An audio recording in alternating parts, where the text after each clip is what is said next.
नमस्कार दर्शक बंधु पुणी थे आपण आम चैनल रे बहुत बहुत स्वागत करुच्ची। एवं मधुबाबू हिताधिकारी आसला बड़ खुशी खबर। सर्वनिम्न भत्ता टंका ओडिशा रे 1000 रु वृद्धि पाई 3000 टंका को नहीं वर्तमान बड़ अपडेट आसूची। फाइनाली भत्ता टंका वृद्धि हो मात्र कईटा दिन मध्य हुए तो यह पिछला भाव वृद्धि कर अर्थात आपण मैंने जानुआरी 2026 पाखर ए भत्ता टंका बड़ा टंका हिसाब से पैसा पाई पारंती। पाखापाखि 2 वर्ष हो गलानी आपण माने एहाकू अपेक्षा करि रहिचंती।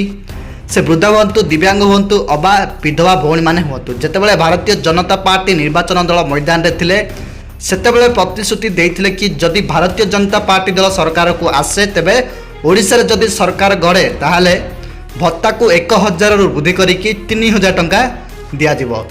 तेबे खूब शीघ्र मिलिबा को जाउची। तेबे दर्शकबंधु एई मास द्वितीय सप्ताह मिलवाक जाऊँगी 3000 टंका समस्त को जो मैंने 60 वर्ष अधिक होती से बर्तमान मिल 3000 टंका।